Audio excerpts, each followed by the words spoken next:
יברכך אדוני וישמרך. 할렐루야. 예, 바레크카 아도나이 베이시메레카. 오늘도 전능하신 하나님께서 여러분에게 복을 주시고 여러분을 지켜주시기를 축복합니다. 오늘의 만나 13번째 시간입니다. 예수 그리스도께서 이 땅에 오신 이후 임마누엘의 완성을 위하여 오셨다. 오늘 세 번째입니다. 임마누엘의 완성 시리즈 8편의 말씀 묵상 중에서 오늘 세 번째 말씀을 함께 묵상하도록 하겠습니다. 우리는 지난 두 번의 묵상을 통해서요, 임마누엘의 시작이 언제부터였는가, 우리 임마누엘의 1단계, 하나님께서 만물과 인생을 창조하시고 만물과 함께 하시고 인생과 함께 하시는 장면을 우리가 살펴보았고요.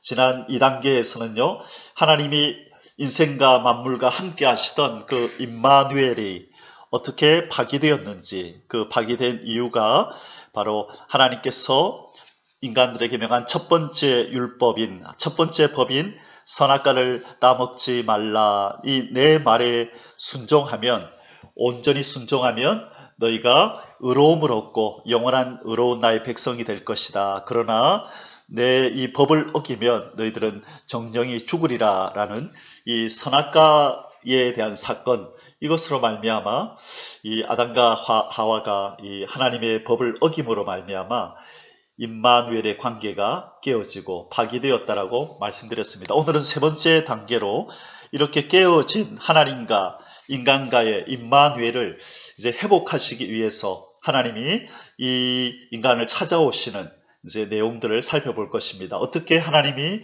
파기된 임마누엘을 회복하시기 위해서 점진적으로, 단계적으로 하나님이 일을 하시는가를 살펴볼 텐데요.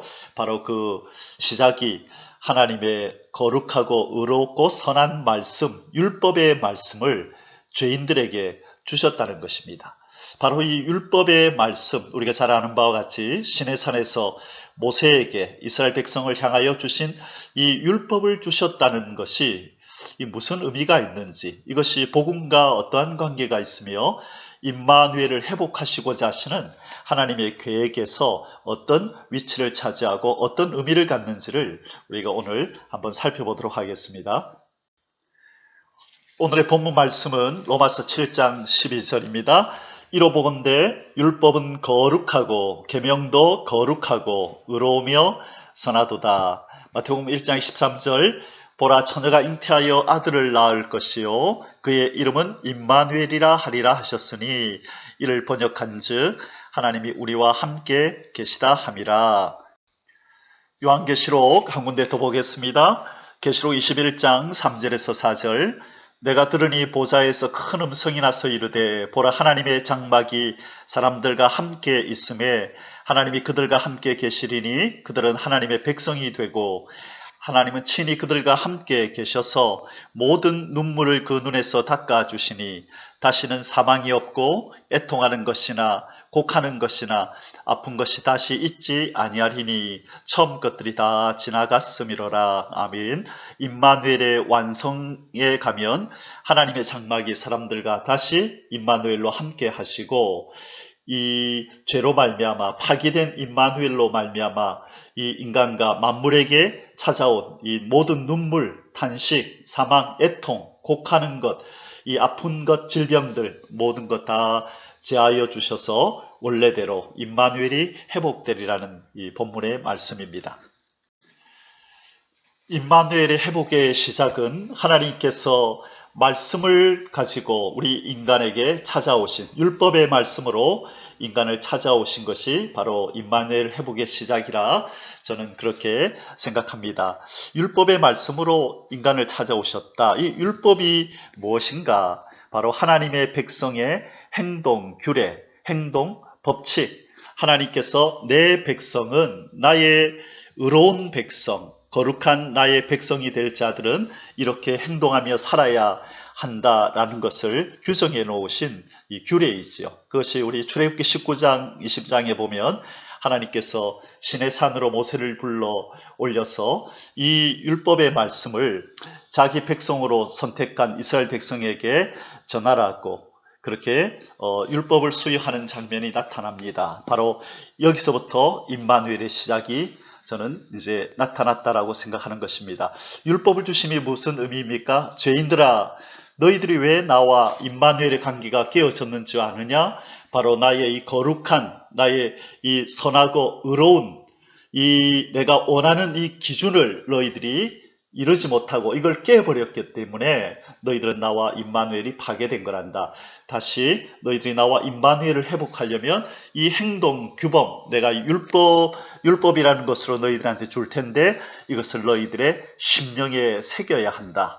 그리고 이 규범대로, 이 규례대로 살아갈 때에 나의 백성이 될 것이다 라는 것을 보여주신 것이죠.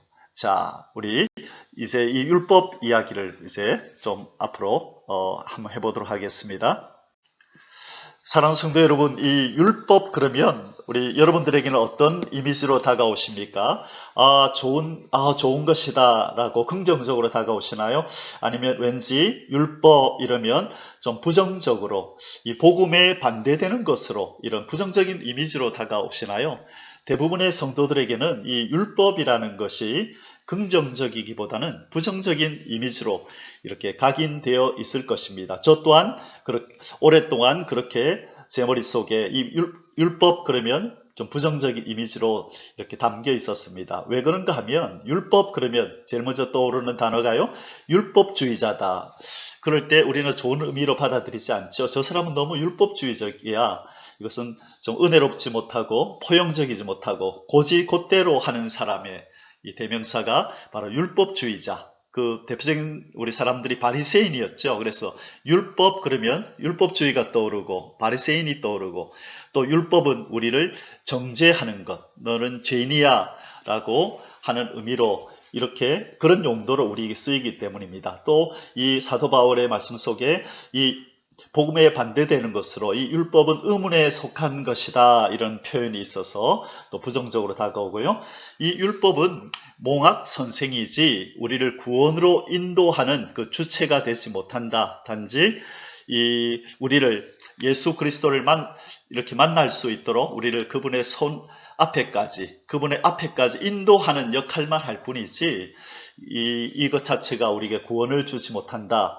그래서 율법의 행위로는 구원받지 못한다라는 이 말씀이 우리 성도들에게 늘 들려왔기 때문에 율법의 이미지는 어떤 긍정적인 것보다는 부정적인 의미로 다가왔다는 것입니다. 그래서 심지어 극단적으로 율법 폐기론자들이 나타나기도 했습니다. 예수 그리스도를 이제 우리가 신약을 통하여 만났고 깨달아 알았고 구원을 얻었기에 율법은 이제 필요하지 않다라고까지 말하는 사람이 있다는 것입니다. 절대로 그것은 아닙니다. 율법은 우리에게 성도들에게 구원받은 성도들에게 꼭 필요한 것입니다. 왜 그런가 하는 말씀들을 그 이유들을 이제 살펴보도록 하겠습니다. 이상적인 성도의 신앙의 3대 요소가 있습니다. 하나님께서 원하시는 신앙인 성도라면 이런 것들을 소유하고 살아야 한다. 그래야 건강한 신앙생활을 할 수 있다라는 의미입니다. 여러분, 우리 몸의 건강을 위한 3대 영양소가 있습니다. 이 세 가지가 골고루 우리에게 섭취되지 않으면 우리 인간은 그 몸의 건강을 유지할 수 없는 것이죠. 바로 탄수화물, 지방, 단백질, 이 세 가지가 이 몸의 건강을 위한 3대 영양소입니다. 이것들 중에 어떤 부분들이 결핍되면 영양실조에 걸리고 우리는 몸의 건강을 유지할 수 없게 되는 것입니다. 마찬가지로 건강한 성도의 신앙의 3대 요소가 있습니다. 영양소죠. 이 세 가지가 골고루 갖춰져 있어야만 이상적인 성도, 하나님을 온전하게 섬길 수 있는 성도가 된다는 것입니다. 그것이 뭐냐면 첫 번째, 율법적인 성도가 되어야 합니다. 이 앞에도 말씀드렸지만 율법적 그러면 우리는 자꾸 부정적인 의미로 받아들이는데 이 율법적이라고 하는 것은 이 하나님의 말씀에 이 하나님의 마음, 하나님이 우리 인간에게 제시한 이 행동 규범이 그 심령 속에 자리하고 있다는 것입니다. 그래서 율법적인 성도가 되어야 무엇을 행동할 때 이것은 하나님이 원하시는 것, 이것은 하나님이 원하지 않으시는 것, 이것을 깨달을 수 있게 되고요. 또 우리가 율법적일 때 쓰러지고 넘어지는 나를 발견할 때마다 나는 이렇게 부족하구나. 이 하나님의 기준에 미치지 못하구나. 하나님의 은혜가 아니면, 예수 그리스도가 아니었더라면 나는 이 하나님의 규범, 이 하나님의 법, 율법에 미치지 못하여 나는 영원한 지옥 형벌을 받을 뻔했구나 라는 생각을 우리에게 준다는 것입니다.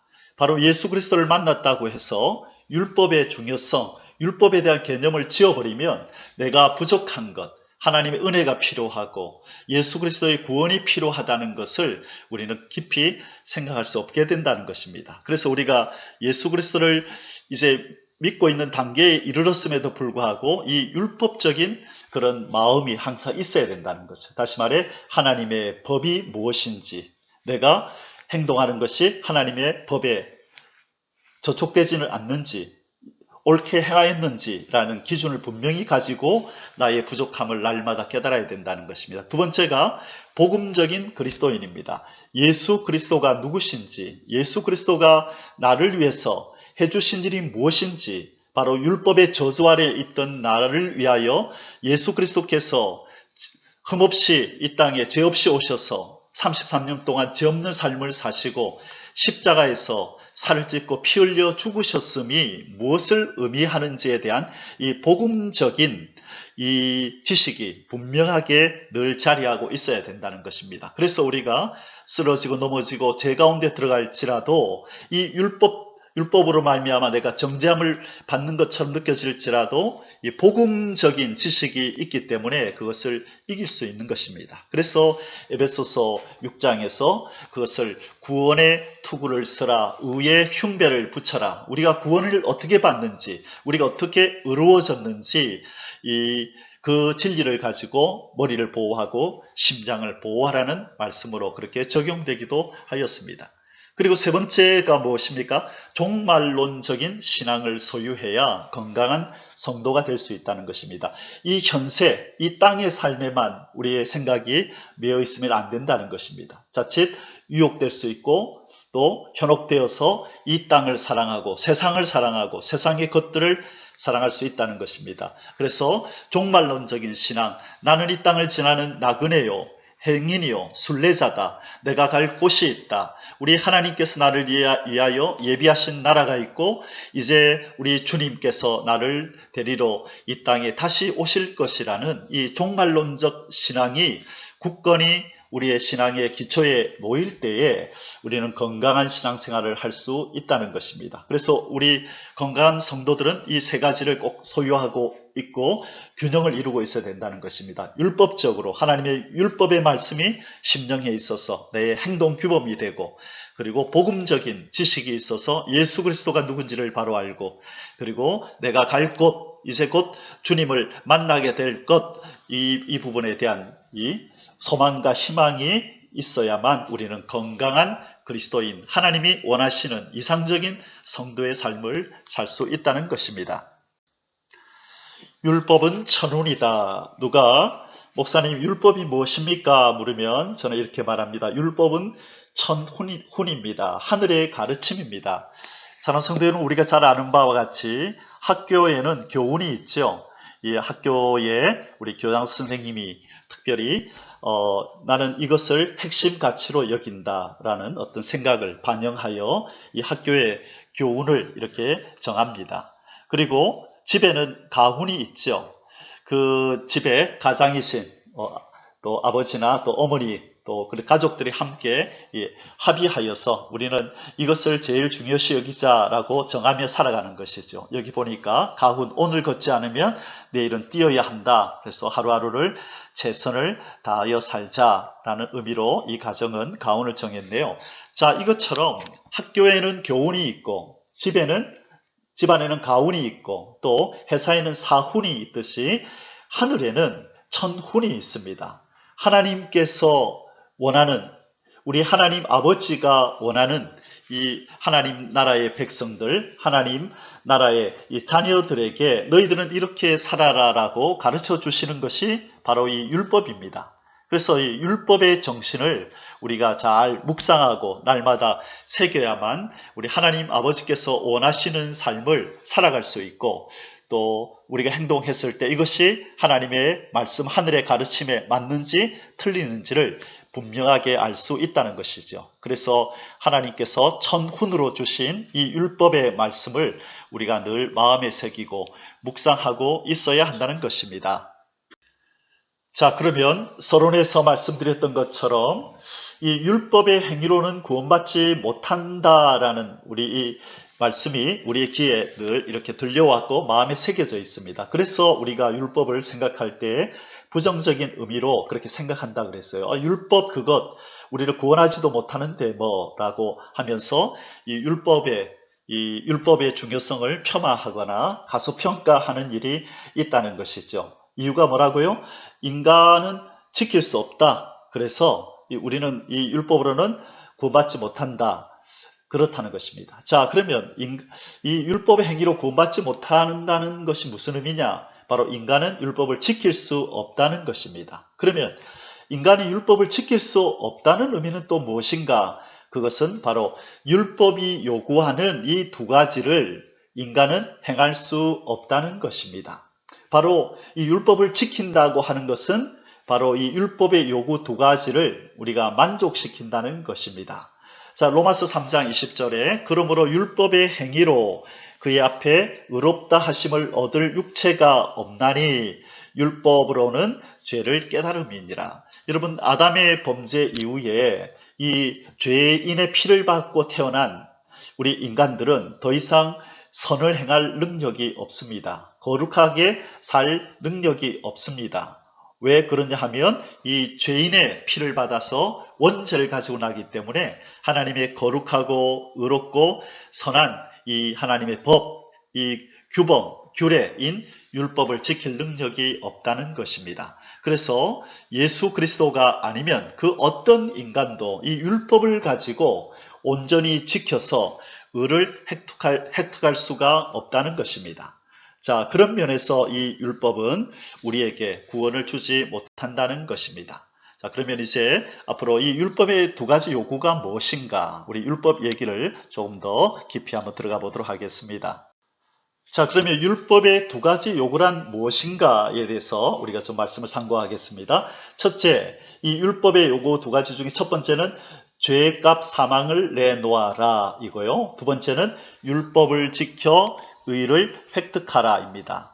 자, 처음에 에덴 동산에서 하나님께서 아담과 하와에게 요구하였던 하나님의 법의 요구는 하나였습니다. 그것이 뭐냐면 나의 법을 지켜서 의로움을 획득하라 였습니다. 그 당시로 아담과 하와는 범죄 전이었기 때문에 자유의지를 가지고 있었고 그것을 하나님의 법을 행할 수 있는 그 자유 또한 또 능력 또한 가지고 있었다라고 우리는 그렇게 배워왔고 그렇게 믿습니다. 그래서 만일 아담과 하와가 자유의지를 선하게 발동해서 작동해서 하나님의 법을 지켰더라면 이 마귀의 유혹, 뱀의 유혹을 이기고 지켰더라면 그 아담과 하와는 의로우신 하나님의 의로운 백성으로 인정을 받고 바로 의로운 하나님의 언약의 백성으로 영생을 얻을 수 있었던 것입니다. 그러나 바로 이 의를 획득할 수 있는 율법을 아담과 하와가 깨므로 말미암아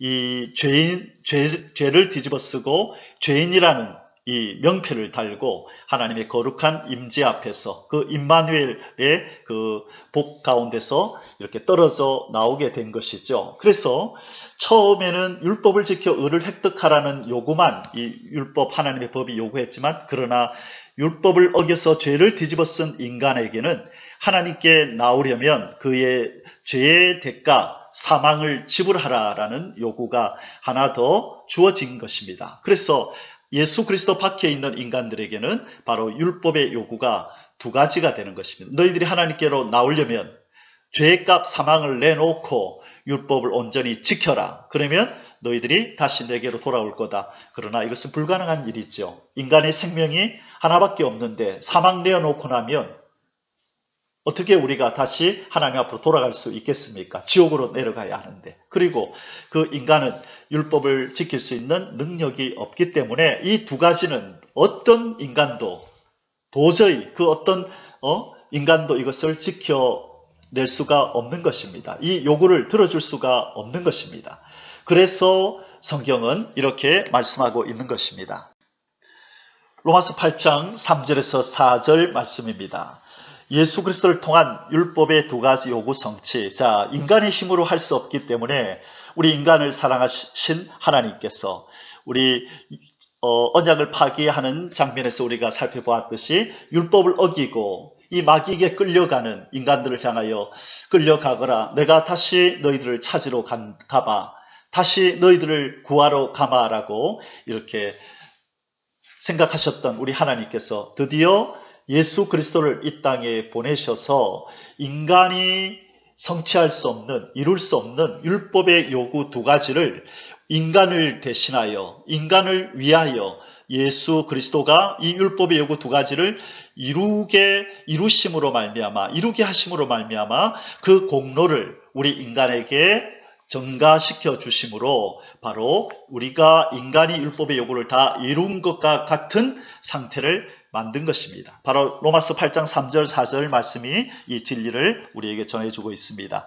로마서 8장 3절 율법이 육신으로 말미암아 연약하여 할 수 없는 그것을 하나님은 하시나니 곧 죄로 말미암아 자기 아들을 죄 있는 육신의 모양으로 보내어 육신의 죄를 정하사 육신을 따르지 않고 그 영을 따라 행하는 우리에게 율법의 요구가 이루어지게 하려 하심이니라. 자, 8장 3절에서 뭐라 그랬어요?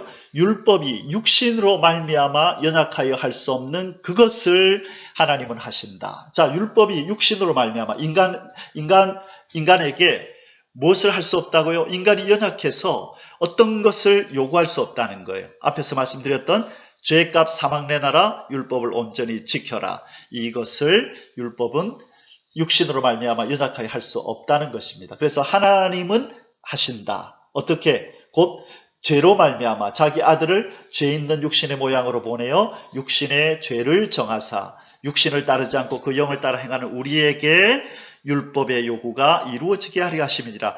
이루기는 예수 그리스도가 이루시는데 그 율법의 요구가 우리에게 이루어지게 하려 하심이라. 우리에게, 이게 중요합니다. 이루시기는 예수 그리스도가 이루시고 그 공로를, 그 열매를, 그 결과를 죄인된 우리 인간에게 거저 주심으로, 은혜로 주심으로 바로 우리가 율법의 요구를 다 이룬 것과 같은 효과를 누리게 하신다는 것입니다. 그래서 거저 주어진 것이 무엇이죠? 구원인 것입니다. 임마누엘의 회복인 것입니다. 다시 하나님의 품으로 우리가 가서 안길 수 있는, 하나님의 자녀가 될 수 있는, 백성이 될 수 있는 임마누엘이 회복된 역사가 우리 주 예수 그리스도로 말미암아 이루어진 것입니다. 이 놀라운 은혜를 베풀어 주신 우리 하나님 앞에 우리 영광과 찬송을 올려드립니다. 할렐루야. 하나님께서는 이 율법의 행위로는 인간이 구원받지 못한다는 이 중요한 진리를 하나님께서는 구약 성경에 여러 가지 예표로, 상징으로, 그림자로, 모형으로 많이 계시해 놓으셨습니다. 그것 중에 하나가 무엇인가 하면 바로 애굽에서 탈출한 이스라엘 백성이 천국을 상징하는 가나안 땅을 향하여 지금 행진을 할 때에 바로 율법을 상징하는 모세가 이스라엘 백성들을 천국을 상징하는 가나안 땅에 데리고 들어간 것이 아니라는 것입니다. 바로 여호수아, 원래는 호세아였죠, 이름이. 그리고 나중에 이제 이름이 바뀌었는데요. 여호수아라고 이름을 이렇게 바꿔주셨습니다. 자, 여호수아, 호세아, 예수아, 우리 예수님의 이름 예수아처럼 여호수아도 구원자라는 뜻이고 호세아도 구원자라는 뜻입니다. 그래서 율법을 상징하는 모세가 이스라엘 백성을 데리고 가나안 땅에 데리고 가는 것이 아니라 바로 예수와 예수 그리스도를 예표하는 이 여호수아가 바로 구원자가 이스라엘 백성을 데리고 요단강을 건너서 천국을 상징하는 가나안 땅에 입성시킨다는 것입니다. 모세도 예수 그리스도의 모형이었지만 이 모세는 어떤 모형이냐면 바로 이 애굽 세상과 죄를 상징하는 애굽에서부터 이 하나님 예수 그리스도가 건져낼 것이라는 것에 대한 모형이 바로 모세이고, 하나님의 법을 인간한테 전하실 것이라는 바로 이것에 대한 모형이 바로 모세였고, 그러나 천국에 데리고 들어간다, 하나님의 나라에 입성시킨다는 것을 예표로 보인 사람은 바로 여호수아였다는 것입니다. 그래서 우리가 이 두 사람의 이 삶을 통하여 우리는 예수 그리스도의 모형, 예수 그리스도의 그림자를 두 개 다 보게 되지만 이 구원을 얻는다, 천국에 입성하는 것, 이 완전한 구원은 누구를 통해서? 바로 여호수아를 통해서, 예수 그리스도를 통해서 은혜로 그분이 이루신 공적으로 말미암아 우리가 거저받게 된다는 것을 알게 된다는 것입니다. 사랑하는 성도 여러분, 우리가 율법하면 율법의 용도, 율법의 목적이 무엇인가 라고 물을 때 먼저 떠오르는 답변은 죄를 깨닫게 하는 것이다 라는 아마 정의일 것입니다. 예, 맞습니다. 율법은 우리 죄인된 인간에게 너희들이 왜 죄인인지 이거 알라, 이 죄인이 된 이유가 뭐냐면 바로 하나님의 절대 기준인, 거룩하고 의롭고 선한 왕이시요 아버지인 이 하나님의 절대 기준인 자기 백성을 향하여 이렇게 제시하신 이 기준을 너희들이 지키지 못했다. 그래서 너희들은 죄인이다 라는 것을 알려주는 역할을 했다는 것입니다. 그러나 원래 이 율법 자체는 이 사도 바울이 율법은 죄를 깨닫게 함이니라고 정의했지만, 그러나 로마서 7장 12절에서는 또한 이렇게 말씀합니다. 이로 보건대 율법은 거룩하고 계명도 거룩하고 의로우며 선하도다. 이 율법 자체, 이 율법의 실체는 거룩한 것이고 또 의로우며 선하다는 것입니다. 왜 그렇습니까? 바로 사훈이 그 회사의 사장을 통하여 나온 정신이고 핵심 가치고, 그리고 가훈은 그 가장 아버지의 그 어떤 핵심 가치에서 나온 것이라면, 바로 이 율법은 거룩하고 의롭고 선하신 우리 하나님 아버지의 이 가장 중요시 여기는 핵심 가치, 거룩해야 된다, 의로워야 된다, 선해야 된다. 그러기 위해서는 너희들이 이렇게 살아야 한다라는 것을 기록해 놓은 것이 바로 율법이라는 것입니다. 그래서 율법을 우리가 온전히 지켜 행한다는 것은 의롭다는 것이고 거룩하다는 것이고 선하다는 것입니다. 그래서 하나님이 이 율법을 에덴 동산에서 창조된 아담과 하와에게 이 율법, 거룩하고 의롭고 선한 율법을 제시하신 것입니다. 이것이 내 백성이 되는 조건이다. 이것을 행하라.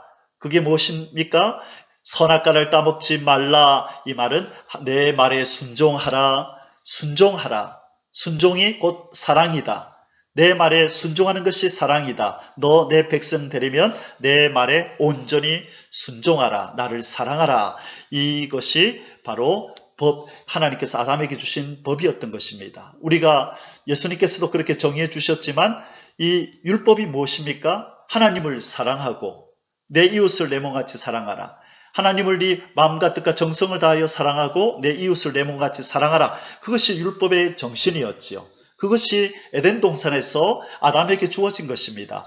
이 선악과를 따먹지 말라. 이 내 말에 순종하라. 이 순종이 곧 나를 사랑하는 것이다. 요한복음 14장 21절에 나의 계명을 가지고 지키는 자라야 나를 사랑하는 자니, 그래서 내 법을 지킨다는 것은 나를 사랑한다는 것이다 라는 것입니다. 그래서 이 율법 자체는 거룩하고 의롭고 선하도다 라는 이 로마서 7장 12절의 말씀은 우리는 늘 기억하며 살아야 될 줄 믿습니다. 그래서 하나님이 받으시는 의는 율법을 순종할 때 주어지는 것입니다. 하나님이 받으시는 의는 거룩하고 의롭고 선한 율법을 우리 피조물인 인생이 순종할 때 너는 의롭다라고 하는 칭호가 주어지는 것입니다. 그러나 첫째 아담은 이 하나님의 율법을 어겨버렸죠. 그래서 의가 주어지지 아니하였고 바로 둘째 아담, 이 마지막 아담이신 예수 그리스도가 오셔서 율법을 온전히 순종하심으로 의를 획득하여 그분의 공로로 획득한 이 의의 옷을 그에게 오는 죄인들에게 입혀주시면서 너는 의롭다라고 칭해주시는 것입니다. 그래서 하나님께서 예수 그리스도를 믿는 우리를 부르실 때, 우리가 가진 의를 칭하실 때, 의를 말하실 때 칭의다. 내가 의롭다고 칭해 주마. 그건 너희들이 얻은 것이 아니라 내 아들이 얻은 의인데 내 아들이 너에게 입혀준 옷이다. 그래서 그러나 내가 그것도 의라고 칭해 주마. 이것이 내 아들인 예수와 내가 맺은 언약이다 라고 말씀하는 겁니다. 그래서 예수님께서 이 땅에 오실 때에 아버지와 맺은 그 은혜의 언약 가운데 바로 이 내용이 있었던 것입니다. 예수 그리스도가 그 의를 획득하지만 회개하며 아들 예수 그리스도에게 오는 자에게 그 의의 옷을 공짜로 거저 은혜로 입혀줘도 그 의를 인간의 의라고 칭해 주마 라고 하나님과 예수 그리스도께서 그렇게 조약을 맺으시고 언약을 맺으셨다는 것입니다. 그래서 우리는 그 언약을 신학적으로 은혜의 언약이다. 은혜로 구원받는 이 법을 하나님과 예수 그리스도께서 맺으셨고 첫째 아담과 맺은 그 선악과의 언약은 뭐냐면 이것은 행위 언약이다. 네가 행위를 온전히 하면 의로운 내 백성이 되고 행위를 온전히 하지 않으면 사망이 너에게 임할 것이다. 그래서 하나님과 첫째 아담과의 언약을 행위 언약이라 부르고 하나님과 마지막 아담이신 예수 그리스도와 맺은 언약을 은혜의 언약이라 우리는 그렇게 부르는 것입니다. 이제 율법 외에 한 의가 나타났습니다. 여러분 지금까지 우리가 논의한 것이 무엇입니까? 의는 어디에서 온다고요? 율법을 온전히 지키고 순종하면서 의가 온다 그랬습니다. 그런데 로마서 3장 21절에 보면 이런 말씀이 있죠. 이제는 율법 외에 하나님의 한 의가 나타났으니 율법과 선지자들에게 증거를 받은 것이라. 자, 율법서 모세오경에서 기록된 분이요 또 선지자들이 미리 그분들이 예언한 한 분이 오셨다는 거예요. 이분이 의라는 거예요. 이분이 의를 획득하실 거라는 거예요. 그래서 이 그림이 잘 묘사하고 있죠. 이 예수 그리스도께서 하나님이 명하신 이 율법을 다 순종하셔서 온전한 의를 획득하셨다는 것입니다. 그래서 우리가 이제 다음 묵상 시간에 예수 그리스도가 다음번이겠네요. 다음번에는 하나님의 임마누엘이 이제 구름 기둥 불 기둥으로 성막 안으로 들어오시는 임마누엘이고 그리고 이제 예수 그리스도가 인간의 몸을 입고 이 땅에 내려오시는 그 우리가 임마누엘을 묵상하게 될 텐데요. 바로 오늘 이 본문 속에서는 율법 외에 이 외에라는 말씀의 원어를 보면 통하지 않고라는 의미입니다. 그러니까 이제는 율법을 통하지 않고도 하나님의 한 의가 나타났다는 거예요.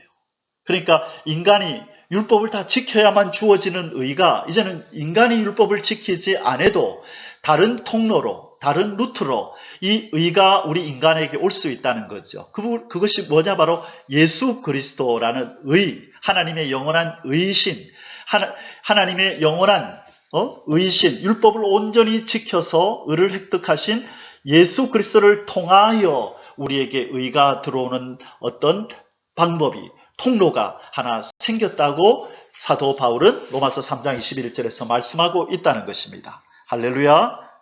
우리가 바로 이 내용을 알 때 이제 이 구절이 이해가 되어집니다. 율법을 완전하게 하러 오신 예수 그리스도. 자, 마태복음 5장 17절에 내가 율법이나 선지자를 폐하러 온 줄로 생각하지 말라. 폐하러 온 것이 아니요 완전하게 하려 함이라. 자, 하나님이 율법을 주신 목적은 인간으로 하여금 죄를 깨닫게 하는 목적이 있었을 뿐만 아니라 바로 예수 그리스도가 이 법을 온전히 지킴으로 의를 획득하는 그런 방법이 되는 것입니다. 그래서 인간에게는 죄를 깨닫게 하였지만 바로 창조주이신 예수 그리스도는 이 인간에게는 죄를 깨닫게 한 율법을 그분은 온전히 지킴으로 말미암아 그 원래의 율법의 목적이었던 의를 획득하는 일을 예수님이 완성하셨다는 것입니다. 그래서 나는 율법을 완성했다. 다시 말해 나는 율법을 다 지켰고 준수했고 그 율법을 완성할 때 오는 의를 내가 가지고 있다. 누구든지 내게 와라. 그러면 내가 이 의의 옷을 입혀줘서 다시금 하나님 아버지 앞으로 임마누엘 하도록 내가 거저 이 구원을 주마, 이 의를 주마라고 말씀하시는 것입니다. 그래서 율법을 완전하게 한다는 것은 이 율법의 요구를 성취하고 율법의 요구를 완성한다는 뜻입니다. 앞에서 두 가지 율법의 요구가 무엇이었죠? 죄값 사망을 내놓아라. 그것은 십자가에서 이루셨고 그리고 율법을 온전히 지켜서 의를 획득하라. 그것은 33년 동안 예수님이 죄 없는 삶을 사심으로 온전히 그 요구도 이루신 것입니다. 이와 일맥상통한 말씀이 로마서 1장 17절에 있습니다. 복음에 나타난 하나님의 의란 무엇인가? 로마서 1장 17절에 복음에는 하나님의 의가 나타나서 믿음으로 믿음에 이르게 하나니 기록된 바 오직 의인은 믿음으로 말미암아 살리라 함과 같으니라. 여러분 복음이 무엇이죠? 바로 예수 그리스도가 복음입니다. 예수 그리스도가 이 땅에 죄 없는 모습으로 오셨고 또 33년 동안 죄 없는 삶을 사셨고 그리고 십자가에서 우리의 죄를 위하여 죽으시고 자 동정녀 탄생은 죄 없이 오시기 위함이고 33년 동안의 죄 없는 삶을 사신 것은 율법을 온전히 지켜서 의를 획득하기 위함이었고 십자가에서 살찌고 피 흘려 죽으심은 죄의 싹슨 사망이라고 하는 율법의 이 선포 그리고 죄인들에게 사망을 내놓으라고 하는 하나님의 공의의 율법의 요구를 그분이 이루신 것이죠. 그래서 3일 만에 부활하심으로 하나님께서 아들아 네가 행한 네가 이룬 너의 삶이 네가 죄 없는 삶을 살았고 또 너는 인간을 위하여 온전히 제사를 드려서 인간의 죄를 사했다라는 것을 인정하고 확증해 주시는 그 행위가 바로 예수 그리스도를 부활시킨 그 하나님의 역사입니다. 이걸 통해서 예수님의 탄생, 고난받음, 또 율법을 다 지키신 삶, 그리고 십자가에서 피 흘려 죽으시고 3일 만에 부활하신 이 복음이신 예수 그리스도로 말미암아 하나님의 의가 나타났다는 것입니다. 인간이 율법을 다 지킴으로만 인간인 의를 얻을 수 있는데 이제는 율법 외에 다른 방법으로 복음 안에 예수 그리스도 안에 이 의를 넣어서 우리 예수 그리스도에게 오는 자에게 의를 거저주는 방식으로 하나님이 인간을 구원하시기로 작정하셨다는 것입니다. 이것이 바로 복음에 나타난 하나님의 의입니다. 이 놀라운 이 십자가의 비밀로 우리에게 구원을 주신 우리 하나님을 찬양합니다. 할렐루야. 사랑하는 성도 여러분, 우리는 다 세례를 받았지요. 이 세례는 죄인이 받는 것입니다. 이 죄인이 이렇게 자기 죄로 말미암아 죽었다가 예수 그리스도로 말미암아 다시 살아남을 상징하는 이 세례를 우리 성도들은 다 받았습니다. 그런데 죄인이 아니신 예수님이 세례를 받은 사건을 많은 성도들이 의아해합니다. 왜 예수님은 이렇게 굳이 세례 요한은 거부하는데 왜 예수님은 굳이 세례를 베풀라고 이렇게 강건하셨을까? 마태복음 3장 13절에서 15절입니다. 이때에 예수께서 갈릴리로부터 요단강에 이르러 요한에게 세례를 받으려 하시니 요한이 말려 이르되 내가 당신에게서 세례를 받아야 할 터인데 당신이 내게로 오시나이까? 예수께서 대답하여 이르시되 이제 허락하라. 우리가 이와 같이 하여 모든 의를 이루는 것이 합당하니라 하시니 이에 요한이 허락하는지라. 자, 예수님이 세례를 받으러 왔고요. 세례 요한은 거부했습니다. 나는 당신이 누군지 아는데 다른 사람은 몰라도 나는 바로 당신이 하나님의 아들이라는 것을 아는데 죄 없으신 창조주요, 죄 없으신 분이라는 걸 아는데 왜 죄인이 받는 세례를 받으러 나한테 오셨습니까? 내가 당신에게 오히려 세례를 받아야 할 터인데요. 라고 할 때 예수님께서 하신 말씀이 뭐라고요? 이제 허락하라. 우리가 이와 같이 하여 모든 의를 이루는 것이 합당하니라. 자, 여러분, 사랑하는 성도 여러분, 이게 무슨 뜻으로 여겨지십니까? 바로 예수 그리스도께서는 자기가 이제 이룰 율법의 요구 두 가지를 인간을 대신하여, 인간을 대표하여 이 일을 행하여야만 그 공로가 우리 인간들에게로 전가될 수 있다는 것을 아시고 바로 인간의 대표로 지금 들어오시는 장면입니다. 첫째 아담은 인간의 대표로 모든 인간과 연합하여 실패하여서 그의 실패가 그의 후손인 모든 인간들에게 영향을 미쳤죠. 그렇다면 하나님의 아들이신 예수 그리스도가 아담이 되셔서 이 땅에 오셨습니다. 신이신 분입니다. 인간의 몸을 입고 오셨지만 그러나 아직까지 우리 인간의 대표가 될 수 없는 것입니다. 인간의 몸을 입었다는 것만으로 인간의 대표가 되는 것이 아니라 바로 죄인인 인간이 받는 세례를 받음으로 말미암아 내가 이제 죄인인 너희 속으로 들어간다. 너희들과 연합된다. 그리고 내가 지금부터 너희들의 대표가 될 거다. 대표 선서가 돼서 내가 출전할 거다. 그래서 마귀와 싸워서 그 유혹과 시험을 이겨낼 것이고 그리고 율법을 온전히 지켜서 너희들을 위하여 율법을 지켜서 의를 획득해 올 것이고 그리고 너희들이 죄값으로 치러야 할 사망을 내가 십자가로 올라가서 내가 너희들을 대신하여 너희들과 연합하여 내가 그 사망을 치르고 다시 부활하여 너희들에게 올 것이다. 그럴 때야 비로소 내게로 오는 너희들에게 내가 이룬 율법의 의를 너희들에게 율법을 다 지켜서 획득한 의를 너희들에게 줄 수 있고 내가 십자가에서 치룬 이 사망이 곧 너희 것이 된단다. 내가 너희들과 연합해야 되고 너희들의 대표가 되어야 한다. 그래서 우리가 이것을 신학적으로 대표성의 원리, 연합의 원리라고 표현하는 것입니다. 그것이 로마서 5장 12절에서 21절에 보면 이 대표성의 원리, 연합의 원리가 잘 기록되어 있습니다. 첫째 아담의 실패로 모든 인간이 죄인 된 것 같이 이 마지막 아담 예수 그리스도의 승리로 이분이 이루신 업적으로 말미암아 그에게 오는 자들이 의인이 되리라 라는 말씀이 이루어지는 것입니다. 그래서 예수님은 바로 인간을 위한 의를 이루기 위하여 빨리 나에게 세례를 베풀라. 내가 너희들과 연합되고 너희들의 대표가 되어야 한다 라고 말씀하십니다. 그래서 예수님이 세례를 받고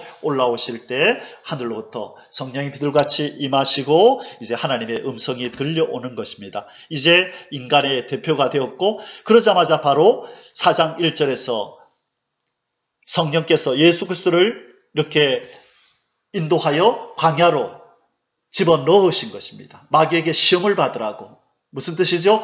이제 아담의 신분으로, 인간의 대표의 신분으로 이제 아담이 에덴 동산에서 경험했던 마귀의 시험을 마지막 아담인 예수님도 경험하도록 그때부터는 이제는 공적인 사역이 무엇이죠? 인간을 구원하러 이 땅에 오신 바로 마지막 아담으로서의 삶을 그때부터 사시기 시작하는 것입니다. 우리와 연합된 신분이요, 우리의 대표의 삶이 바로 공적인 삶, 예수 그리스도의 공생애라는 것입니다. 공생애의 다른 말은 인간과 연합된 삶, 인간의 대표인 삶이라고 우리가 달리 표현할 수 있는 것입니다. 예, 다시 한번 정리하겠습니다.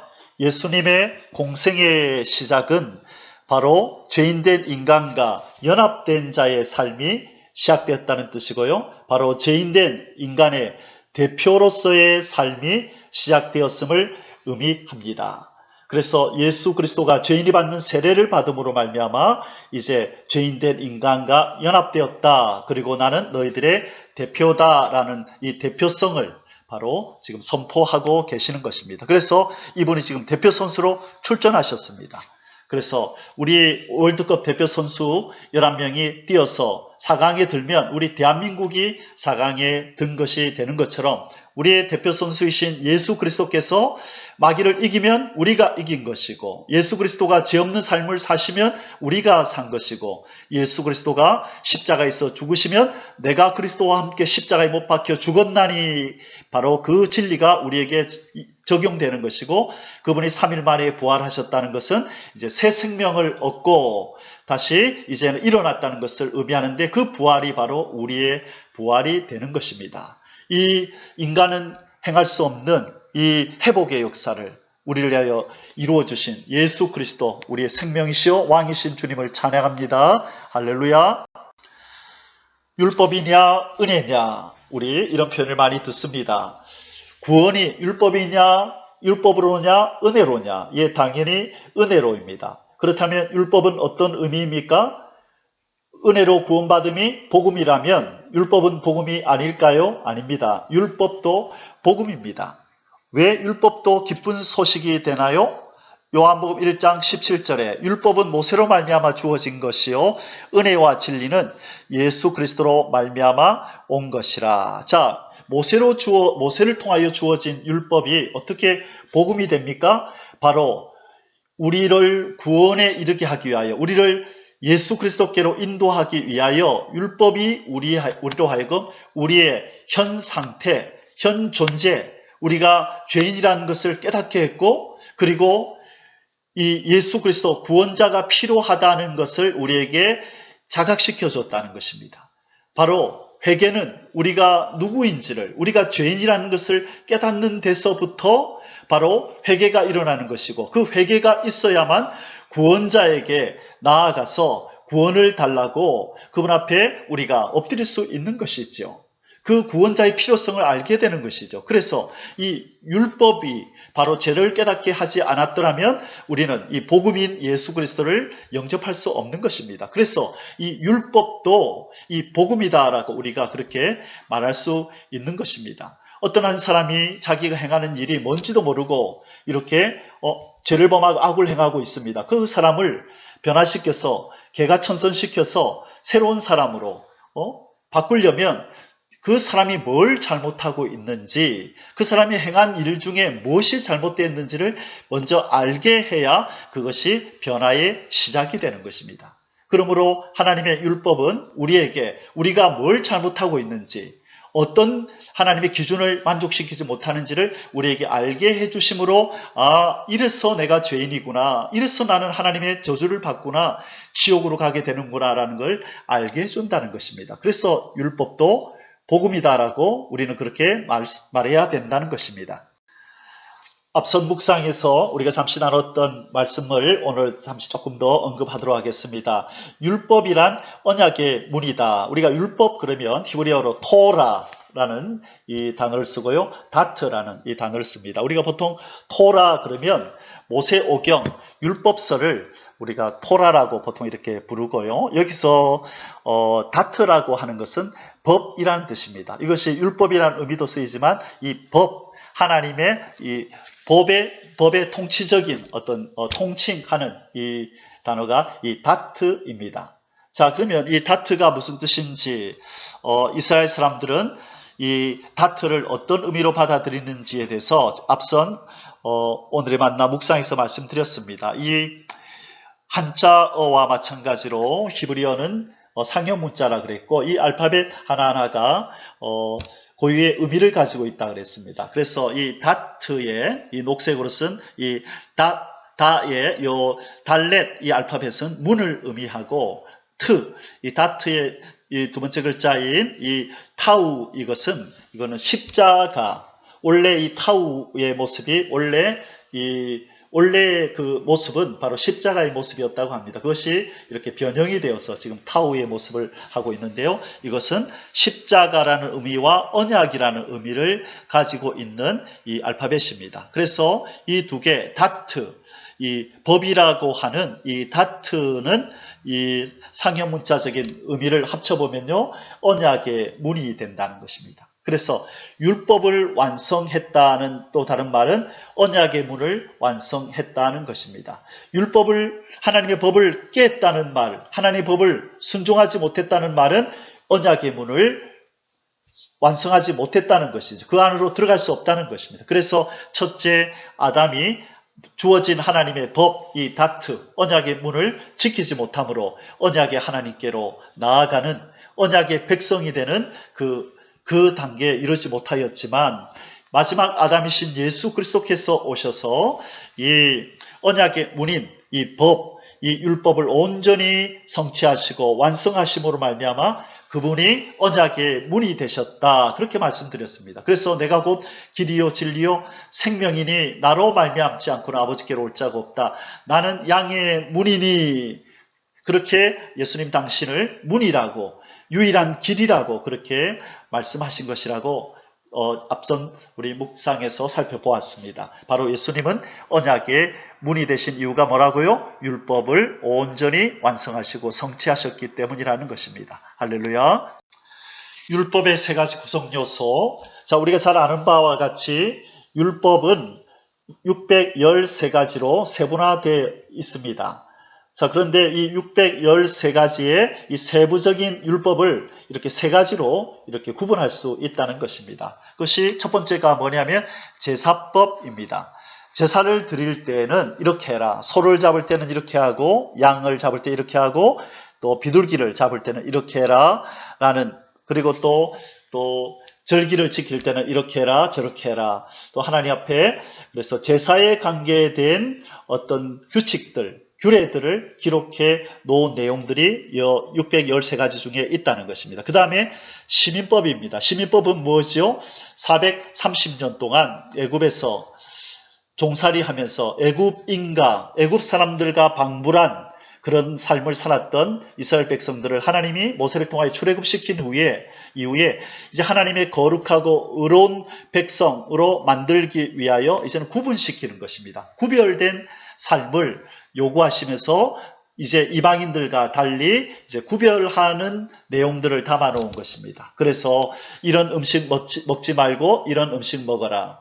또 옷을 해 입을 때는 여러 가지 실을 섞지 말라. 또 밭에 씨를 뿌릴 때는 섞어서 섞지 말라. 또 이 새끼를 삶을 때는 어미의 저주로 삶지 말라. 이런 여러 가지 이 거룩된 선민으로서의 도리, 거룩하게 사는 것이 무엇인지, 구별되게 사는 것이 무엇인지를 기록해 놓은 것이 바로 시민법입니다. 그리고 우리가 잘 아는 것처럼 도덕법이 있습니다. 이 도덕법은 뭐냐면 우리가 십계명이라고 얘기합니다. 그래서 이 613가지의 이 율법은 제사법, 시민법, 이 도덕법으로 이렇게 구성이 되어 있는데요. 예수 그리스도께서 오셔서 십자가를 지심으로 말미암아 제사법은 폐하여졌고 그리고 예수 그리스도로 말미암아 거룩한 하나님의 백성 이 성도가 됨으로 말미암아 시민법도 우리에게 이제는 해당되지 않습니다. 그러나 오고 가는 세대에 영원히 지금도 유효하게 적용되는 법이 있는데 그것이 바로 도덕법입니다. 그래서 어떤 면으로 이 613가지 하나님의 이 율법을 집약시켜 놓은 것, 엑기스를 이렇게 모아서 이렇게 만들어 놓은 것이 바로 십계명 도덕법이라고 하는 것입니다. 이 도덕법은 우리가 모든 인간들, 예수님 밖에 있는 죄인들에게도 해당되는 적용되는 법이고 그리고 예수 그리스도를 믿고 구원에 이른 우리 성도들에게도 여전히 적용되는 법이라는 것입니다. 자, 그러면 우리가 이 법에 대해서 조금 더 구체적으로 살펴보도록 하겠습니다.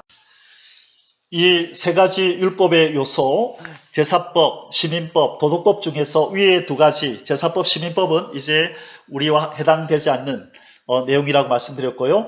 이제 우리 인간에게 해당되는, 영원히 해당되는 이 율법, 도덕법, 십계명에는 용도가 세 가지가 있습니다. 이렇게 정리해 볼 수 있습니다. 첫째 용도가 뭐냐면 칼입니다. 인간을 죽이는 것입니다. 이 하나님의 공의의 법 10계명은 인간에게 사망 선고를 내릴 때에 사용하는 것이란 하나님의 법전이라는 것입니다. 그래서 너 나 외에 다른 신을 섬기지 말라 했는데 다른 신을 섬겼구나. 너는 죄인, 죄 싹슨 사망. 너 도둑질하지 말라 그랬는데 도둑질했구나. 죄 싹슨 사망.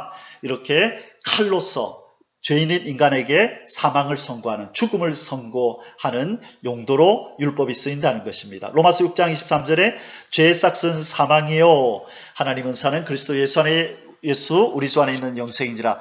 죄의 싹은 사망이다. 죄가 무엇인지를 규정지어 주는 것이 바로 이 도덕법, 이 율법이라는 것입니다. 그래서 이 율법은 우리 인간이 이 땅에 있는 동안에 모든 인간들에게 적용되어야 하기 때문에 폐지되지 않고 지금도 유효하게 우리 가운데 있는 것입니다. 율법의 두 번째 용도는 바로 채찍입니다. 이 채찍은 우리 아이들 이렇게 종아리 때리는 맴매지요. 해초리라는 의미입니다. 훈계하고 가르치고 교훈할 때 쓰는 것입니다. 죽일 때 쓰는 것이 아니라 가르치고 교훈할 때 쓰는 용도로 율법이 우리에게 있다는 것입니다. 디모데후서 3장 16절 17절 말씀이 이에 해당합니다. 모든 성경은 하나님의 감동으로 된 것으로 교훈과 책망과 바르게 함과 의로 교육하기에 유익하니 이는 하나님의 사람으로 온전하게 하며 모든 선한 일을 행할 능력을 갖추게 하려 함이라. 너 이거 잘못했다 회개해라. 너 이거 잘못했다 고쳐라. 바르게 해라 라고 우리에게 알려주는 것이 바로 이 율법이라는 것입니다. 그래서 이 율법 두 번째 용도가 뭐라고요? 채찍의 용도로 우리를 훈계하고 가르칠 때 쓰신다는 것입니다. 그리고 세 번째 용도가 바로 등불입니다. 인도하는 것이죠.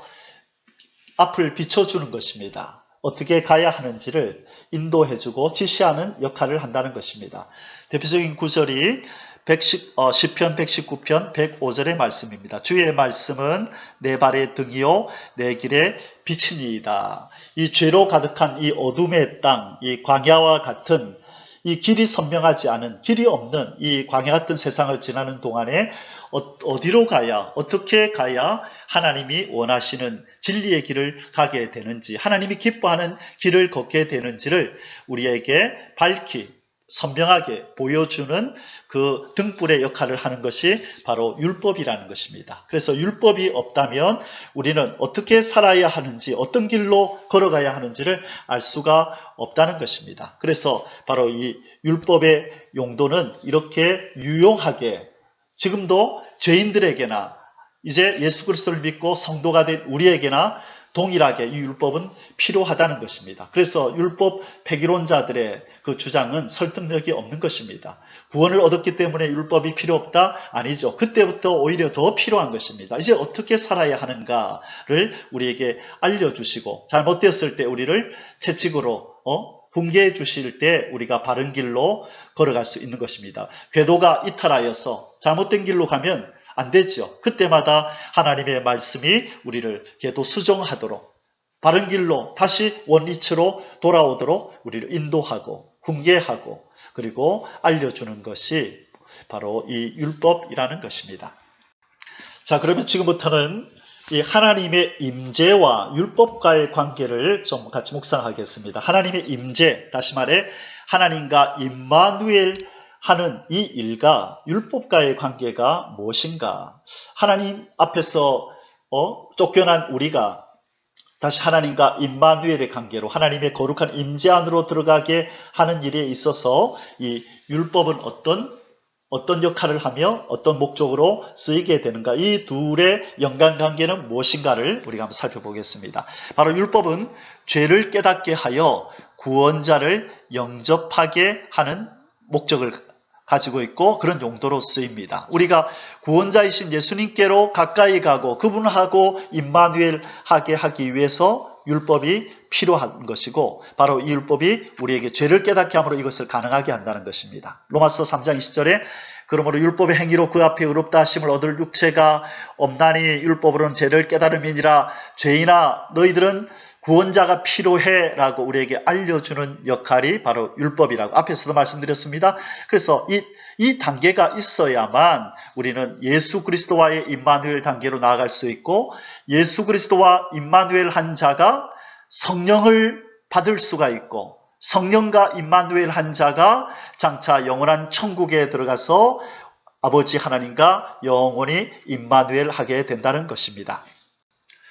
사랑하는 성도 여러분, 출애굽기 19장 20장에 보면 하나님께서 시내 산으로 모세를 이렇게 이끌어서 율법을 이렇게 주시는 수여하는 장면이 나옵니다. 그리고 얼마 안 있어서 이 출애굽기 25장에 보면 하나님께서 모세를 다시 산으로 올라오게 하신 후에 이 성막을 하늘의 실체를 보여주면서 이 모습 이대로 땅에다 지어라라고 하나님께서 성막을 지으라고 명하십니다. 성막을 제작하라는 것이죠. 왜 성막을 제작하라 그러셨을까요? 그 이유가 바로 여기 있다는 것입니다.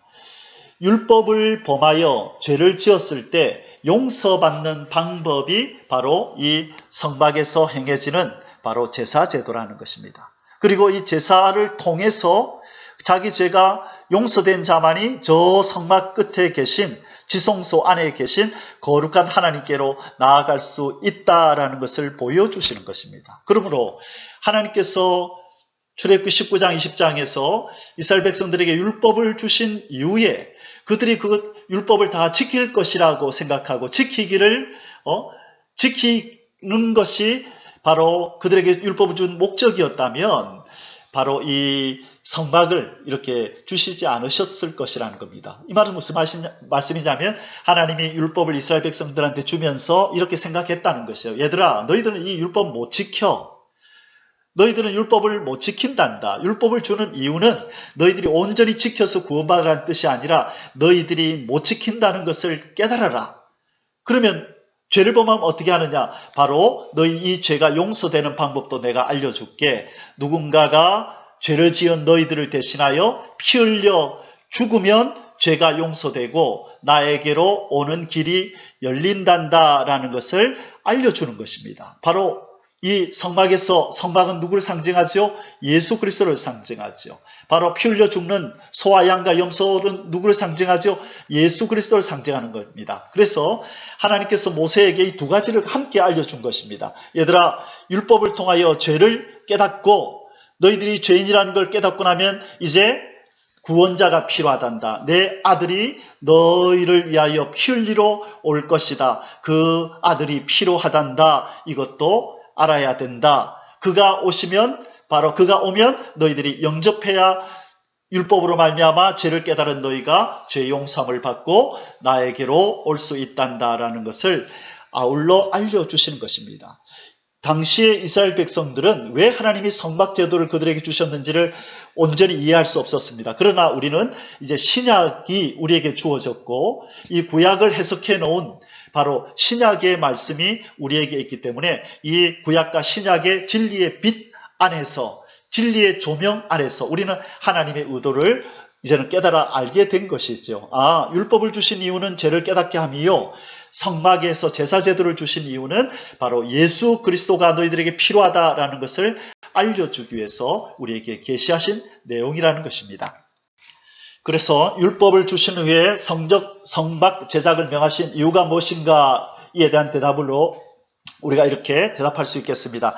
율법의 시대 끝에 이제 어린 양 예수 그리스도가 율법을 완전하게 하시려 오실 것을 예표한 사건이다. 율법의 시대가 끝나면 이제 어린 양 예수 그리스도가 오셔서 그 율법을 통하여 죄인임이 선포된 인간들을 위하여 죄를 씻는 그 은혜의 시대, 구원의 시대가 어린 양 예수 그리스도를 통하여 이루어질 것이다 라는 것을 우리 인간들에게 선포하는 사건이 바로 율법을 주신 후에 성막을 제작하라고 명하신 하나님의 말씀의 의도라는 것입니다. 이것을 분명히 해주는 성경 구절이 바로 우리 앞에서도 읽었던 로마서 8장 3절에서 4절입니다. 율법이 육신으로 말미암아 연약하여 할 수 없는 그것을 하나님은 하시나니.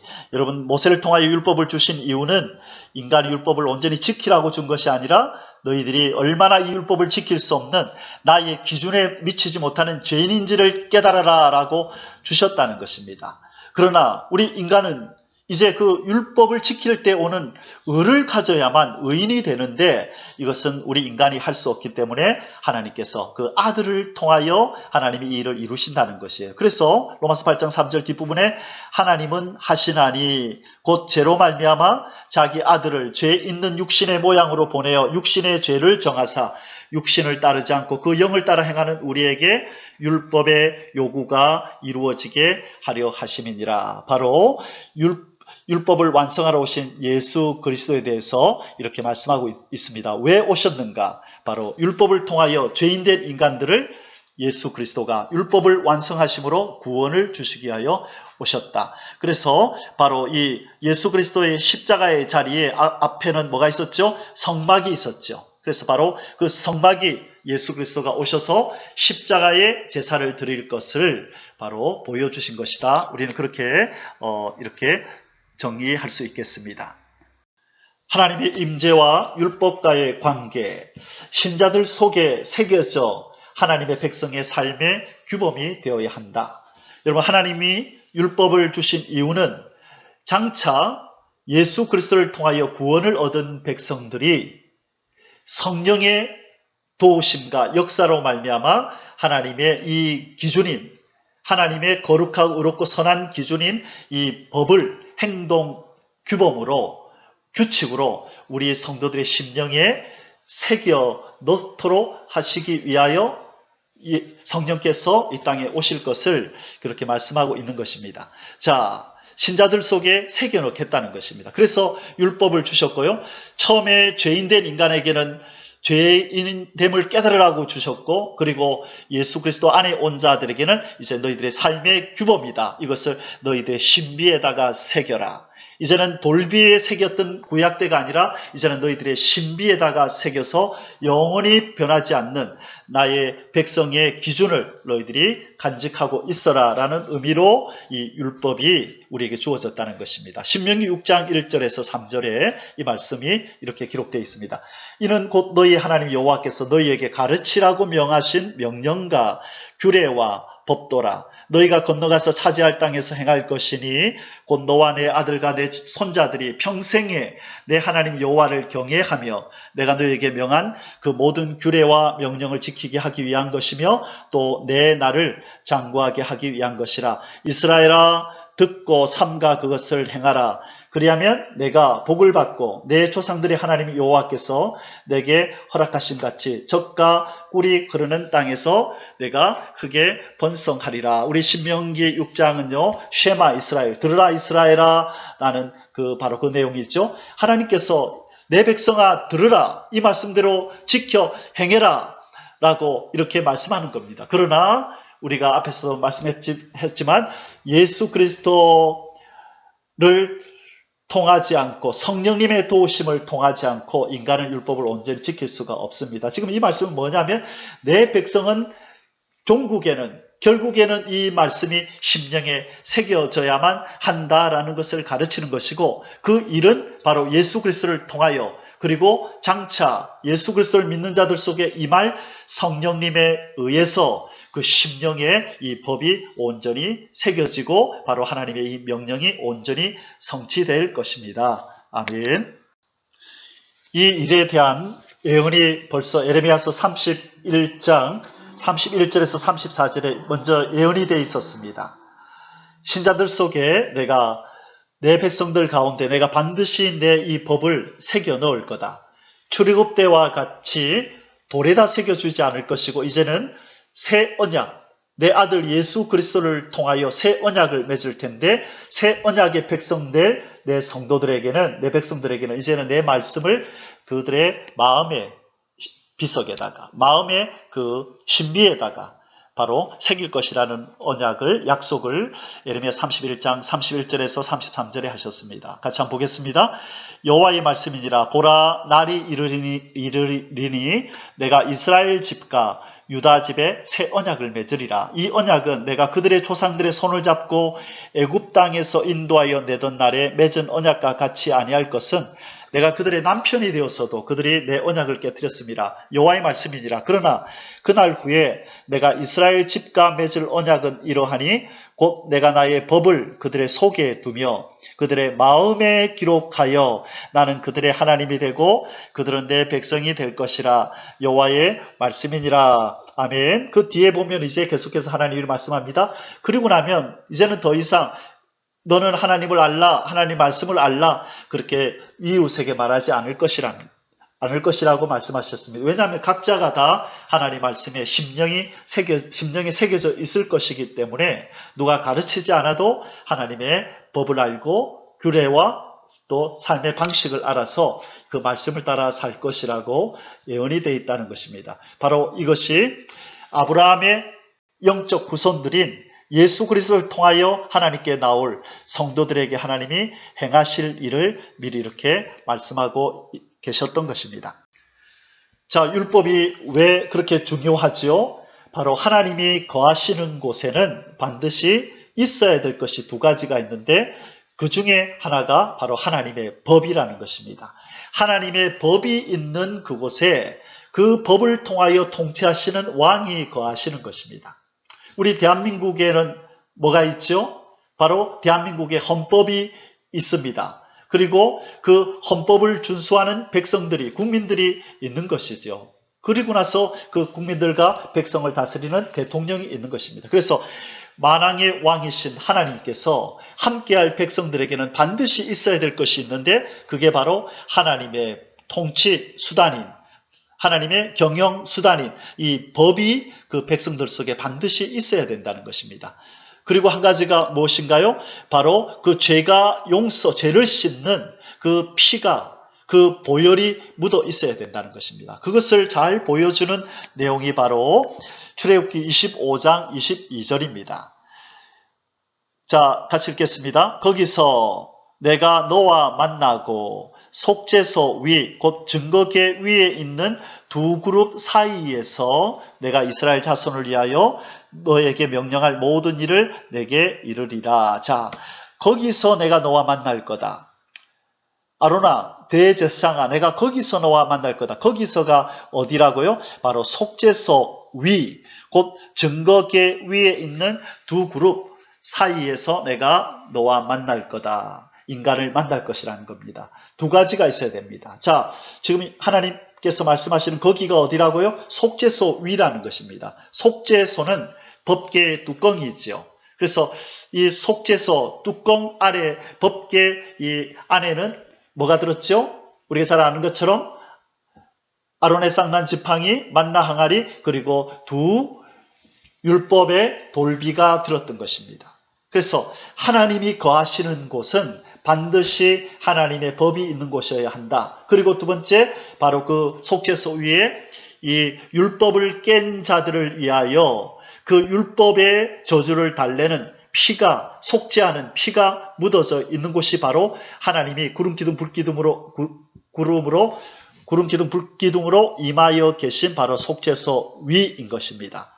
그래서 하나님이 거하시는 곳에 꼭 있어야 되는 두 가지가 뭐라고요?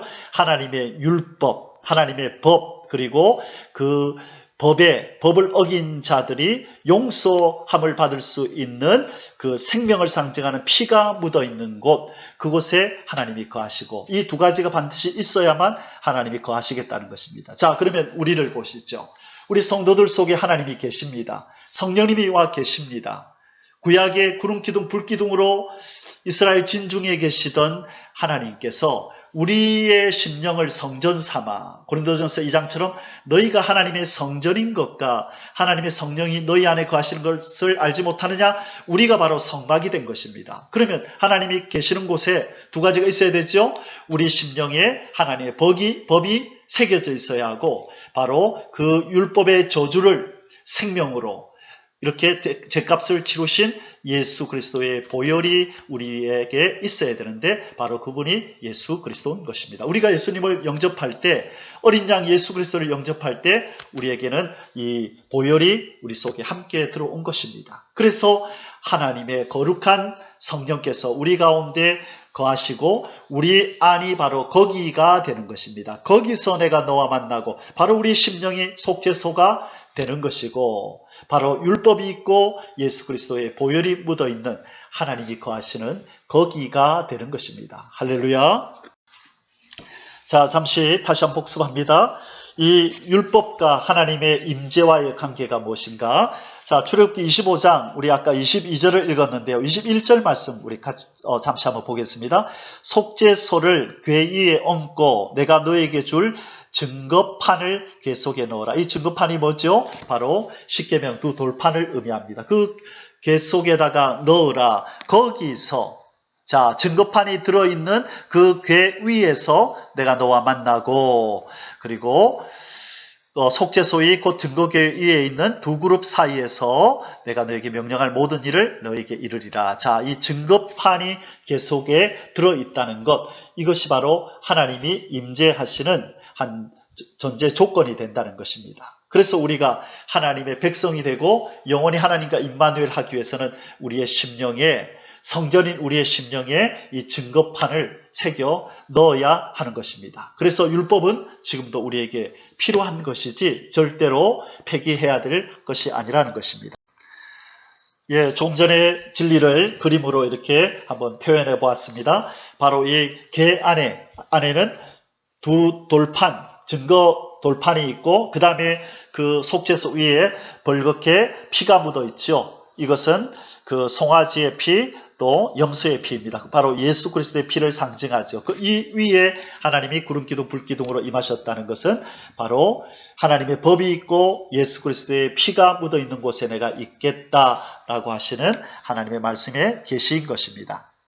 자, 이 그림은 이 증거계, 이 법계 안에 내용을 이렇게 그림으로 이렇게 표현한 것입니다. 자, 이 법계 안에 바로 이 두 그룹 사이에 두 그룹 사이에 구름 기둥, 불 기둥으로 하나님이 임하여 계셨죠. 그 안에는 하나님의 법을 기록해 놓은 돌비가 있고 그리고 그 위에는 예수 그리스도 피가 묻어 있는 곳, 바로 이것을 이렇게 그림으로 보여주고 있습니다.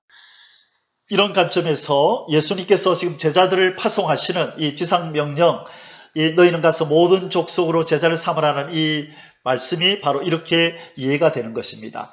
자, 하나님으로부터 쫓겨난 임마누엘이 파괴된 인생들을 찾아서 내가 너에게 분부한 모든 것, 나의 계명, 이 법을 그들의 심령에 새기게 하고 그리고 나를 영접하여 나를 왕으로 주인으로 구세주로 영접하여 보혈을 흘린 나를 그 속에 있게 하라. 그렇게 하면 바로 하나님과 임마누엘이 회복된다라는 것을 제자들에게 말씀하시고 이 일이 가능해지도록 가서 사람들에게 이 복음을 전파하라고 말씀하시는 것입니다. 이 관점에서 우리는 이 말씀을 봐야 하는 것입니다. 마태복음 28장 18절 예수께서 나와 말씀하여 이르시되 하늘과 땅의 모든 권세를 내게 주셨으니 그러므로 너희는 가서 모든 민족을 제자로 삼아 아버지와 아들과 성령의 이름으로 세례를 주고 내가 너희에게 분부한 모든 것을 가르쳐서 지키게 하라. 예수님이 가르치시는 게 뭐죠? 하나님의 법입니다. 서로 사랑하라. 어떻게 사랑해요? 하나님을 사랑하고 이웃을 사랑하라. 바로 이 율법을 얘기하는 것입니다. 그래서 이 율법을 온전히 그 심령에 새기고 지키게 하라. 이것이 그들의 힘으로는 안 된다 그랬죠? 예수 그리스도를, 어린 양 예수 그리스도를 영접할 때 성령님이 그들 가운데 오셔서 임마누엘 하시면서 바로 예수님의 이 가르침, 이 하나님의 법을 그들의 심령에 새김으로 말미암아 율법도 있고 예수 그리스도 있는 바로 속죄소 위가 그들 인간들 심령 속에 하나씩 다 세워지게 되는 것입니다. 그래서 하나님의 나라가 완성된 상태를 묘사하고 있는 이런 이사야서 11장 9절에 보면 이런 말씀이 있죠. 내 거룩한 산 모든 곳에서 해됨도 없고 상함도 없을 것이니 이는 물이 바다를 덮음같이 여호와를 아는 지식이 세상에 충만할 것입니다.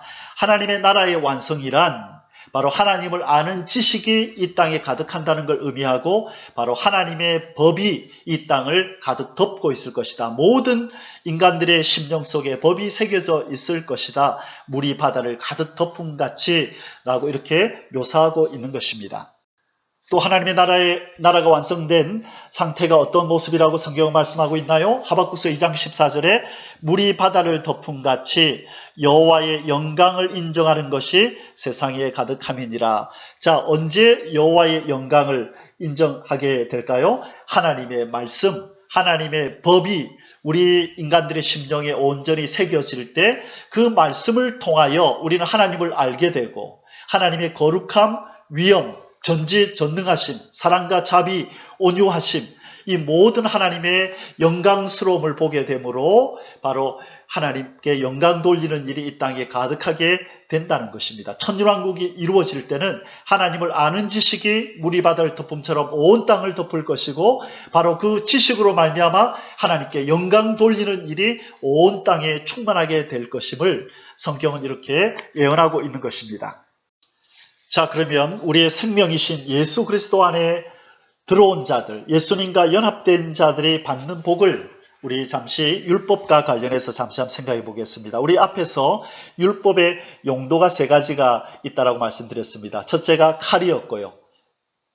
율법을 어긴 자들에게 사망이라고 선고하는 칼의 역할을 하고, 두 번째는 훈계하고 가르치는 채찍의 역할을 하고, 세 번째는 하나님 백성이 걸어가야 될 길, 하나님이 원하시는 길이 뭔지를 보여주는 등불의 역할을 한다 그랬죠. 그런데 바로 예수 그리스도 안에 들어오는 자에게 이 율법의 용도 세 개 중에 하나가 이제 삭제되어지고 제거되어집니다. 그게 뭐냐면 바로 칼이 없어진다는 것입니다. 죽이는 용도로 율법이 성도들에게 있지 않는다는 것입니다. 그래서 성도들에게는 율법이 두 가지 용도로 쓰이게 된다는 거죠. 첫째가 채찍, 훈계하고 가르치고, 둘째 등불, 어떤 길을 걸어가야 하나님 기뻐하는지를 알려주는 역할로만 쓰이지, 우리가 율법을 어겼다고 해서 너 사망이다고 다시 율법이 우리에게 선포하지는 않는다는 것입니다. 누가 이 칼을 제거해버렸죠? 예수 그리스도께서 십자가 위에서 우리가 맞아야 될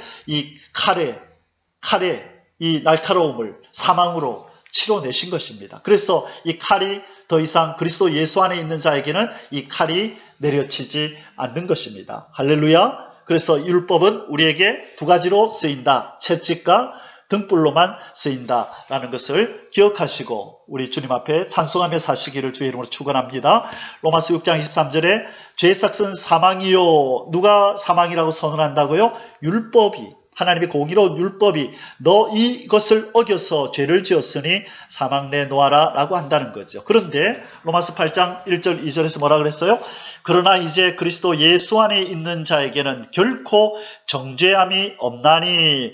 정죄함이 없답니다. 정죄는 누가 한다고요? 율법이 칼을 들고 하는 것입니다. 너 죄인이니 죽어라고 하는 것이 정죄인데 그리스도 예수 안에 있는 자에게는 결코 정죄함이 없다는 것입니다. 이는 그리스도 예수 안에 있는 생명의 성령의 법이 죄와 사망의 법에서 너를 해방하였음이니라. 할렐루야.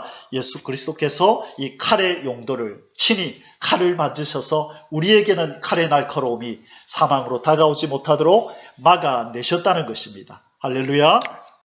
그러면 처음으로 이 율법을 모세를 통하여 받았던 이스라엘 백성들과 이 율법과의 관계를 우리 잠시 한번 생각해 보겠습니다. 하나님께서 이스라엘 백성을 택하신 이유가 무엇입니까? 아브라함, 이삭, 야곱을 부르셔서 이스라엘 민족을 형성한 이유가 무엇입니까?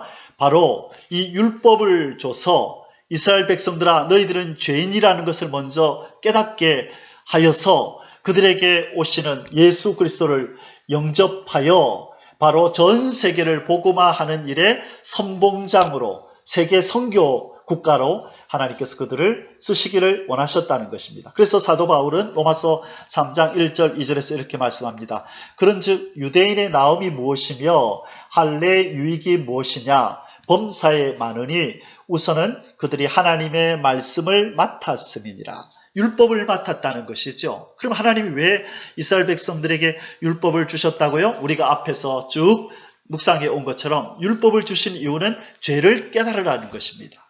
너희들의 지금 상태가 어떤지를 깨닫고 회개하며 이 땅에 올 예수 그리스도를 영접하여 하나님의 참 백성이 되고 바로 이 구원의 소식을 모든 족속에게 가서 이 아들 예수 그리스도 아브라함, 이삭, 야곱의 자손 야곱의 씨인 예수 그리스도를 증거함으로 말미암아 그들에게 생명의 피, 보혈을 전하고 그리고 예수 그리스도가 온전히 이룬 그들에게 율법을 통하여 얻은 의를 그들에게 주어서 그리고 성령이 오시게 하심으로 말미암아 그들 속에 하나님의 법이 새겨진 예수 그리스도의 보혈을 가진 하나님 백성들로 이 땅을 가득 채워라. 그게 바로 하나님이 유대인을 택하신 이유요, 유대인에게 먼저 율법을 주신 이유입니다. 바로 제가 이렇게 그림 3개를 이렇게 올려놓았는데요. 바로 유대인에게 율법을 주시고 율법을 통하여 죄인임을 깨닫고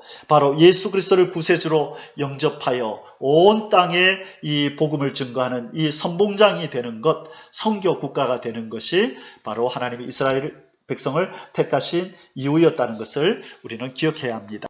자, 그렇다면 하나님께서 이 이스라엘 백성을 통하여 하시기를 원했던 일을 이스라엘 백성이 했을까요?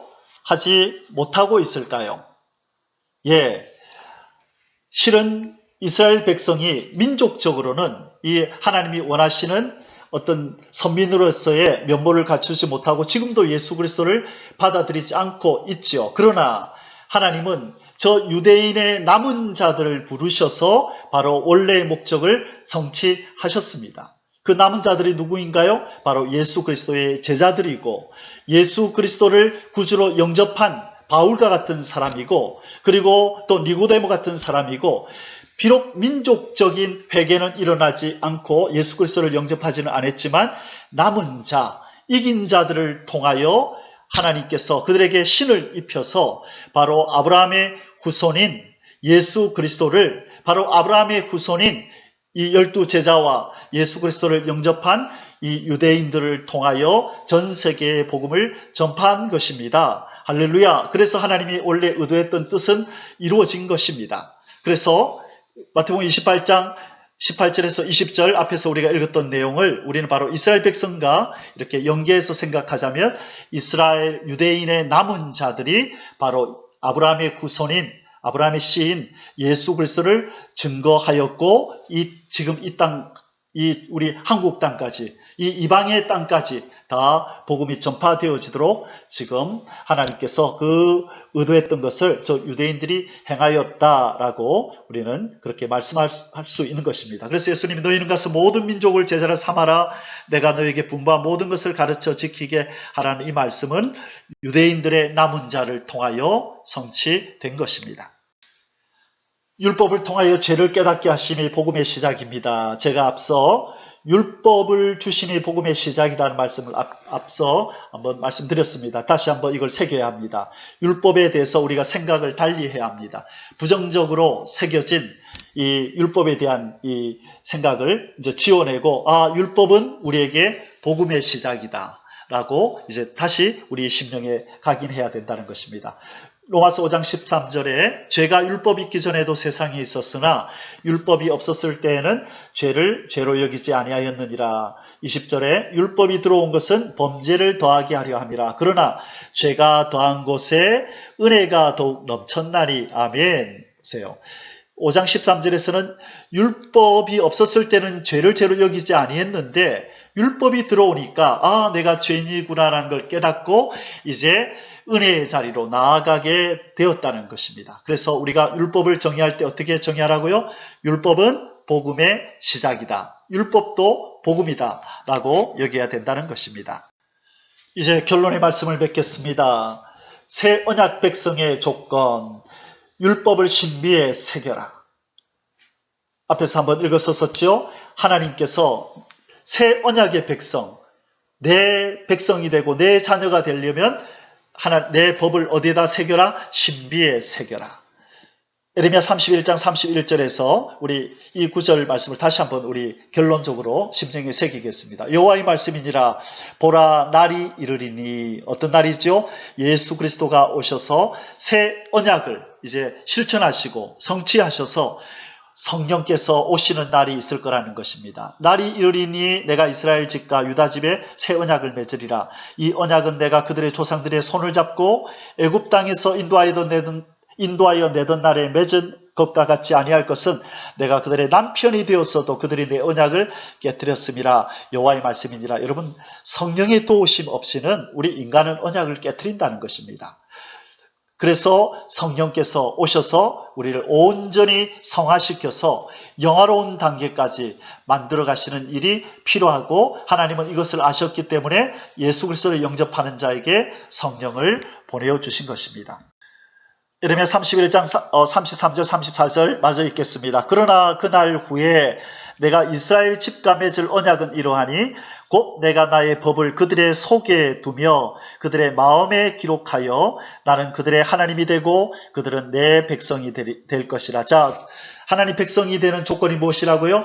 그들의 마음에 내 법을 기록하여야 나는 그들의 하나님이 되고 그들은 내 백성이 되리라. 그러고 나면 어떤 일이 벌어진다고요? 34절에 그들이 다시는 각기 이웃과 형제를 가리켜 이르기를 너는 여호와를 알라 하지 아니하리니 이는 작은 자로부터 큰 자까지 다 나를 알기 때문이라. 아멘. 내가 그들의 악행을 사하고 다시는 그 죄를 기억하지 아니하리라. 여호와의 말씀이니라. 아멘. 이것이 바로 하나님께서 모세를 통하여 율법을 주신 이유이고, 에덴 동산에서 첫 번째 백성이었던 아담과 하와에게 율법을 주신 이유입니다. 그러나 첫째 아담의 실패로 말미암아 소망 없고 이제 희망이 없던 지옥을 향하여 걸어가던 우리에게 마지막 아담이신 예수님이 오셔서 바로 율법의 요구를 이루어 주심으로 우리가 하나님의 백성이 되는 은혜를 받았습니다. 할렐루야. 아멘. 이로써 임마누엘의 8단계 중에서 3단계에 대한 말씀 묵상하였습니다. 이제 다음 묵상에서는요, 임마누엘의 네 번째 단계, 하나님께서 성막에 거하시는 이 임마누엘을 좀 살펴보겠습니다. 하나님께서 구름기둥, 불기둥으로 이 땅에 내려오셨죠. 자, 그 전에는 모세를 통하여 율법을 주심으로 인간을 찾아오시고, 이제 구름기둥, 불기둥으로 이스라엘 진중에 자기 백성 가운데 거하시는 이 내용으로 우리 다음 오늘의 만날을 묵상하도록 하겠습니다. 할렐루야. 우리 주님께서 함께 임마누엘 함께 하심으로 이 어려운 시기에 평안과 건강으로 그렇게 지내시기를 주님의 이름으로 축복합니다. 아멘. יברכך